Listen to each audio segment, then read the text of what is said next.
Hi, my name is Chef Steven, and today I want to talk about how you can make homemade wine that's 100% organic and with no chemical additives.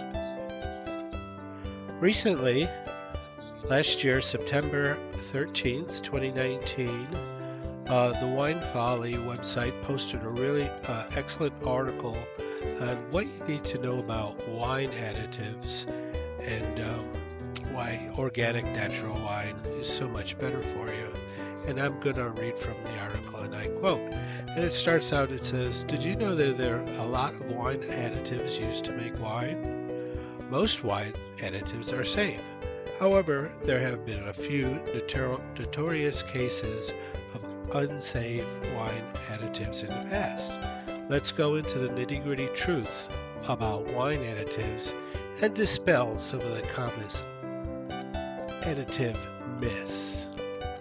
In 1985, German wine quality control scientists discovered the presence of a commercial solvent, diethylene glycol, in some of the low-end wines.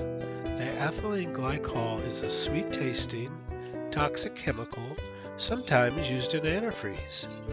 After the scientists discovered the chemical, they soon realized that the German producers were illegally blending Austrian wine with theirs.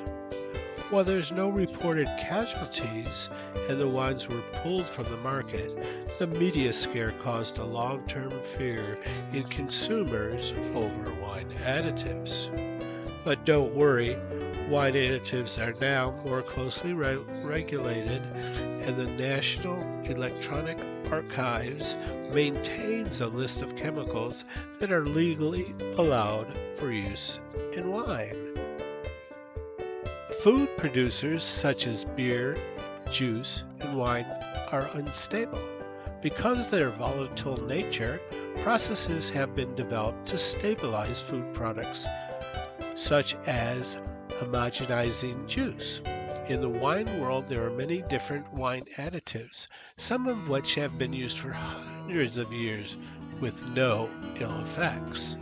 The intention of these additives is not to alterate the wine, but to stabilize it. Wines have the potential to last longer when they're stabilized.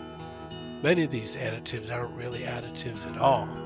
Instead, they gloom into unwanted particles and are removed from the finished wine.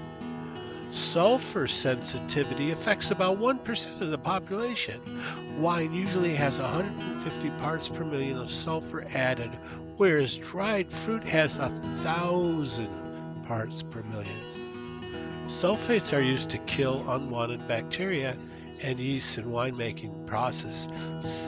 Since 1987, American producers have been required to mention the presence of sulfur if it exceeds 10 parts per million in the finished wine. The EU recently passed a similar labeling law in 2005. The laws are designed to help protect the small percentage of people who are sensitive to sulfur and should not be confused with the myth that sulfurs in wine can give you a wine headache. Different kinds of yeast greatly affect the flavoring of the resulting wine. Some winemakers prefer ambient yeast, that is the presence on their winery equipment, while other winemakers create a custom cocktail of cultured yeasts. Each method has unique benefits depending on the wine variety. Yeast benefits from vitamins, minerals, and any chemical compound that helps keep the yeast alive in the grape juice during fermentation. For example, vitamin B, which helps keep the yeast happy in high alcohol wines over 14% alcohol by volume. Tannin is one of the 4 traits that makes wine age-worthy. Wine grapes are full of seeds which are very tannic. The seeds are crushed with the grapes to add structure to the wine. Oak aging also adds small amount of tannins as the wine is exposed to the oak wood. Oak chips are more sustainable.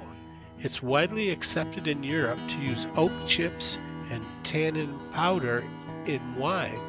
While oak chips are not as romantic as a room full of oak barrels, they are better for the forests and are cheaper to transport.